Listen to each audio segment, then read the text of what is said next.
How's it going, guys? Back with an update on my Arc Totem Heirophant.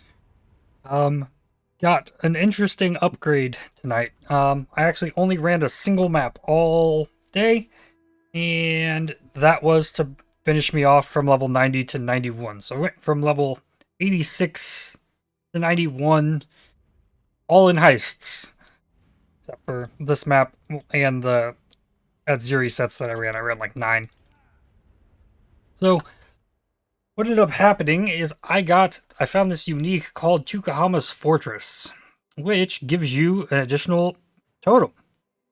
40% increased totem damage, so I didn't lose too much from the like 50 something percent lightning damage that I had on the previous shield. But one additional totem means that that's 20% more damage, essentially, against a single target at least. With that. But this also has more life on it than previous shield. Plus it has armor, and it gives me 300 armor per summon totem. The downside is it has blood magic and mortal conviction. So those two nodes are down here on the tree. Blood magic removes all mana. Skills cost life instead of mana. Reserve life instead of mana, and you spend life instead of mana for effective skills.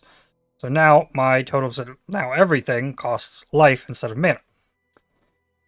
So I also have Mortal Conviction, so you can only have one permanent non-banner aura on you from your skills. So I didn't need the clarity anymore. I dropped the clarity, and now I'm just running Wrath. This does throw kink in things when it comes to the idea of me wanting to run Zealotry. But on that note, when I go here, when running Heist, you can do all kinds of cool stuff with this build, damage-wise and survivability. So I can roll these charms with up to level 15 Zealotry. So while I'm in Heists, I normally try to keep somebody near me that has Zealotry or Haste. There's a Haste. I don't have everything crafted yet. Or Grace as well. So it's not like a broken aura bot, but giving myself just some extra damage and stuff while I'm running around in Heists. So, I think, let's see, let me look. The Ascendancy here, I believe this note says you and your totems regenerate 1% of life per second for each summon totem. So, that means is I have 6 totems out, that's 6% life regeneration, which is pretty nice. Hikazara rings regenerate 1 life per second per level, so I have 2 of those, so 91 times 2, 182 life regen per second. It's like another 5% roughly from those. But I'm also no longer using the mana regeneration rate from these. And I also ran out of blessed orbs to try. Oh no, I recrafted the amulet. Amulet used to have Cold and Chaos res, and I had to change it to Cold and Lightning res to cover the Lightning res because I was short. Even if I would have gotten these to 30 quality, I would have had to use some catalysts to get the implicit Lightning res up high enough for it to work. So I also finally threw in the Vol Grace that I was waiting on. And then from the Heists, I wound up getting a weapon upgrade. A Sandbar Scepter, -3 max sockets, but lightning mods have 15% increased effect. And it rolled pretty well. It rolled T1 lightning damage max roll. I get lightning as extra chaos. Spell damage, crit chance for spells, which I didn't have before. Has cast speed, has extra little bit of lightning damage as the suffix, and I get 6% Ellie pin with that. I don't know what happened to the old one. This one. So just right here, I have 23,083, old wand, 19,639. So this is a massive damage upgrade.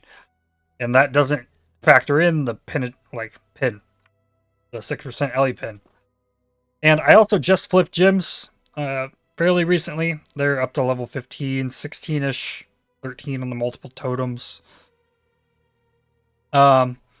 The only downside to losing these 3 sockets, because I was leveling an elemental equilibrium that I pulled out. I could pull out the clarity, but I don't know, like, I don't know what I would drop exactly. Maybe the increased duration, so that I can still have the Cast on Death portal. This Cast on Death portal is really handy when you're level 91. Your build still doesn't top 4k life. But that also is pretty common on a build that like is all uniques. And it's not really going to change much at this point unless I decide to replace the boots, which I really don't want to do. I enjoy having the boots for the placement speed. It's why my total placement speed is as ridiculous as it is. I like having the Enduring Cry.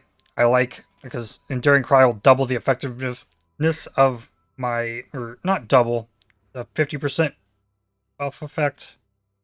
Yeah, plus 2 physical damage reduction per endurance charge. So that's another 8 physical damage reduction when I'm using the Enduring Cry, because I already have the endurance charges, as well as it regenerating me a bunch of life, which is really nice.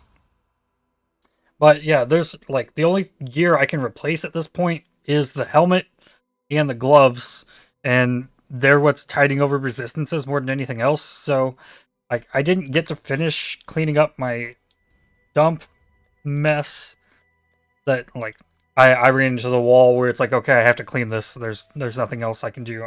I gotta clean it. So I've started that process. I'm not anticipating I'm going to find any replacements for these. Maybe it's something I'll have to visit ROG about. I might be able to find some upgrades in there. And then once I have a helmet that I'm just like seriously locked in on, I'll probably go farm lab and try and get myself helmet chant, because if I can get an additional chain on arc, that's 15% more damage against single target, because arc, and I evolved this arc, and the other ones are close, but I ran out of stash tab space, and so tomorrow I'll get to hopefully get a level 21 gem. So that's where things are at. Since I was able to drop my mana flask, I put on a silver flask, so that gives me onslaught, which gives me cast speed, and now I get shock removal. Pretty nice. So yeah, things are looking real nice. That being the only map that I had run, cleared it pretty easily.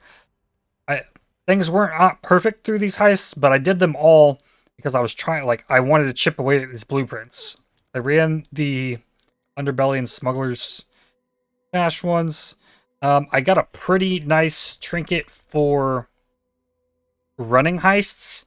It's not useful in maps, but currency duplication chance and 7% chance to contain more valuable uniques, which I'll show you here in a second how that worked out. And chance to receive additional divination card items when opening word chests, and augments as chaos. So everything there is really good. I'll probably have to take my trinket off of my other character once I get back into mapping tomorrow. So yeah, I just didn't progress this at all today. And I'll throw in a map at the end of this. But this is all the stuff that I gotten today. So these are the results of my, okay, it was 10 at Xeris. I got 2 at Xeris steps. Those are fairly nicely rolled. I got a fire Doriani's invitation, which I'm gonna add to the fire bow thing. I don't know what happened to Helm Chant, but yeah, I'm gonna be working on maybe like a burning arrow bow character, maybe. I also got a cold one, cold Doriani's, and then 6 at Xeris promises, and one right here is probably the best rolled one. So I could get extra elemental as chaos from this if I were to use it. with some extra chaos res, which is probably not a bad choice. I could throw that in here, but then I'd have to swap this flask to burning instead of shocked. Maybe once I'm getting more towards in-game bosses, I might throw that in. So these can all just go my unique dump, and I'll throw this in here. Kind of my like use this stuff tab. Okay, so fancy div cards I got. I got 1 of 4 for an unending hunger, some zombie thing I think, or specter or something. I got 2 8s of an inspired learning. I got a desecrated virtue. Who knows if I'll ever complete that one? Those are a rare card. Hunter's reward, 1/3 of a taming. Those are nice. I got 2 patience. I'm up to 2 celestial justicars. I already had one. And I got 1 of the broken promises, which if I get another one of these, like I could harvest gamble this, which is not a bad idea, because if it doubles, then I get a 2 synthesized implicit item level 87 diamond ring. The diamond ring doesn't matter. It's just going to have 2 implicit synthesized on it, which will be pretty awesome. And these can go away now too. Oh, I also dropped an Enlighten. Once I get these leveled, I'm going to probably do a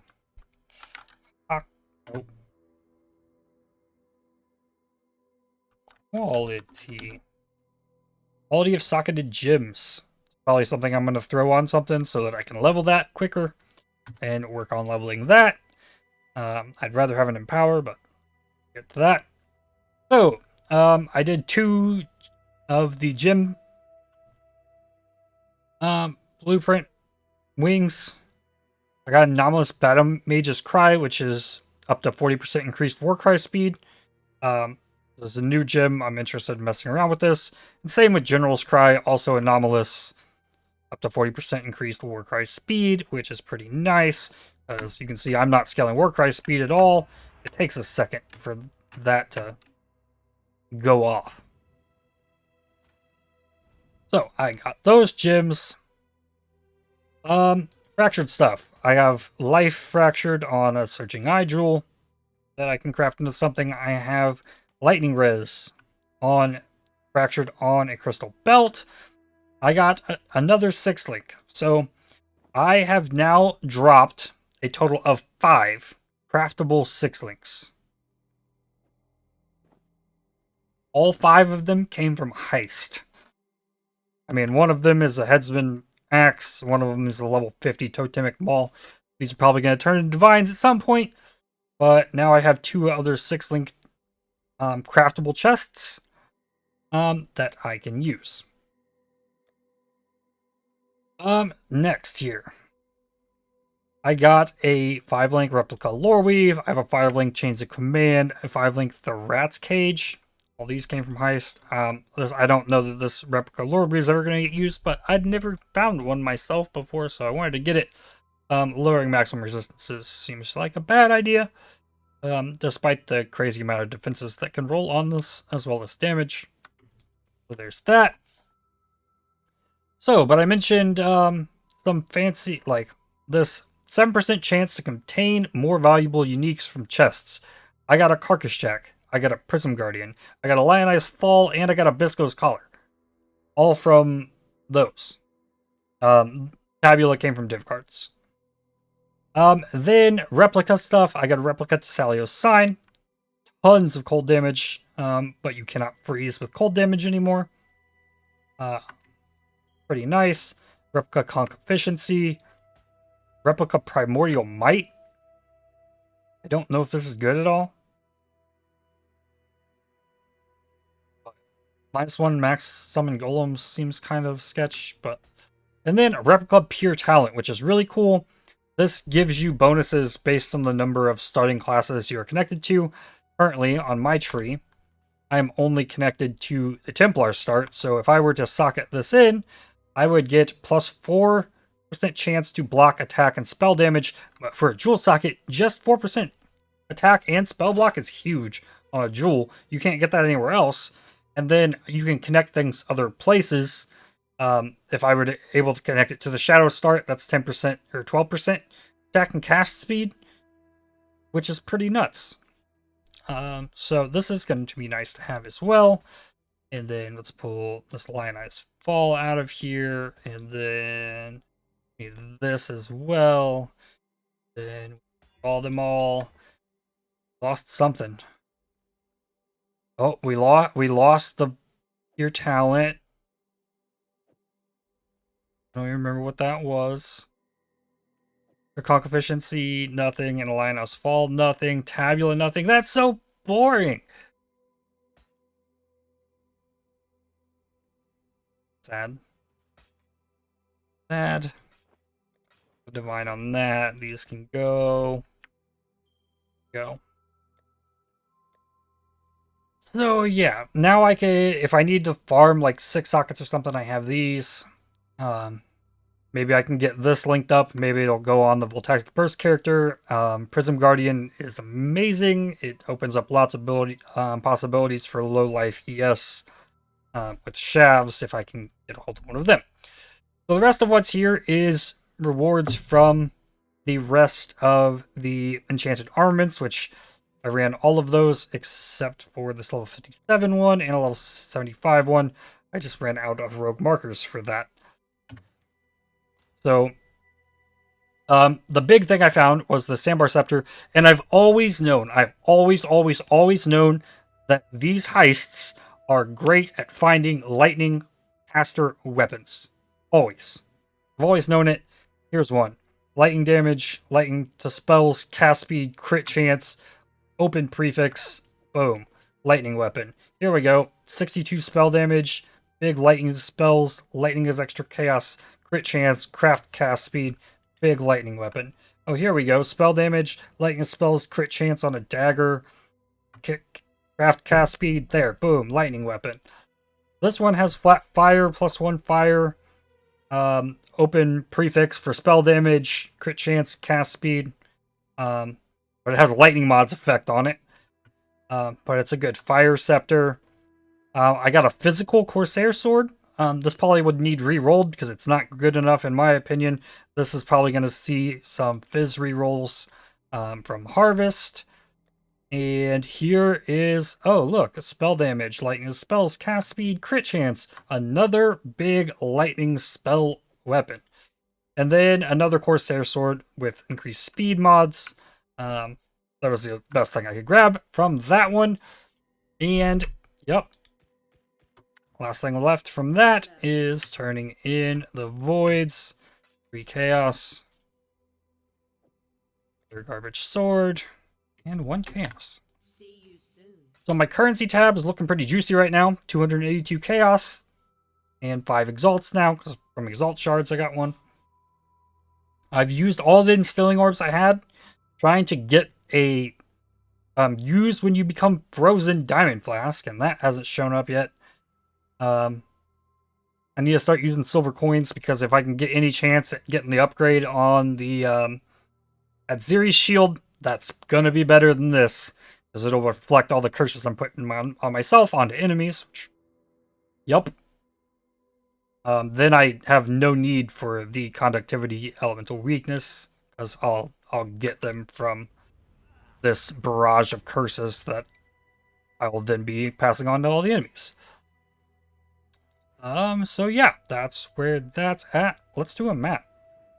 Let's do a needed map. E14 Raider. This is gonna spawn my influence. That looks beautiful. I don't know about 70% chance to avoid elemental ailments, but let's go. Let's do it. See how, like, I don't know how this is gonna perform. I was doing 83 like bunkers for heists, and those are disgusting. So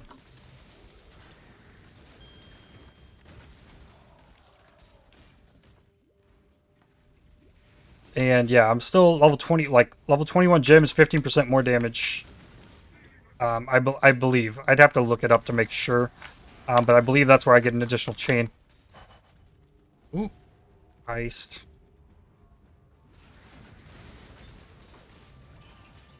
Yeah.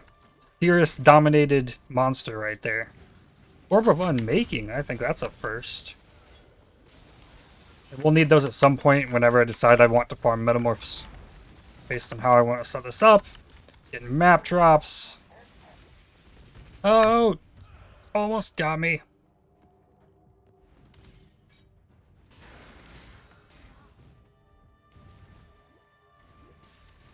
Yeah, I'm gonna get the map tomorrow, and oh yeah, all I've got left to really do on this build is just like try to increase the defenses, like farm incursions, so I can get the upgrade on the cowards changed.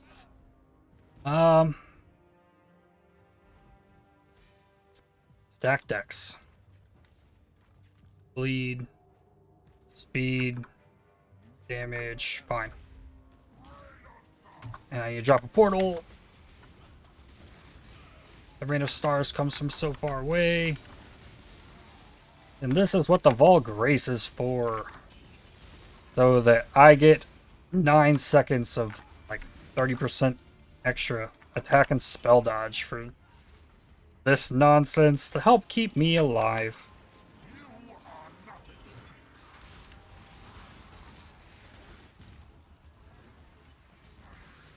So the ability to defeat Sirius on this build is just going to, I think, be just like whether or not like I can go without getting hit. I've still yet to find a Corrupted Blood Jewel of any kind. I don't like that ability happening in here. There's no place to move. But this is getting the job done with ease.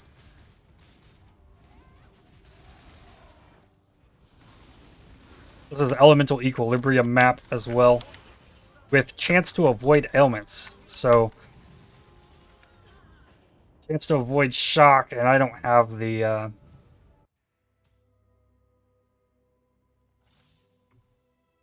don't have the Castle and Death portal, so I'm going to leave that there. Thanks for watching. Hope you enjoyed. Tomorrow, I'm going to have a mapping update. Maybe some Guardians getting into Elder farming, peeking at some Watcher's Eyes, maybe. But yeah, it's going to be all from me for today.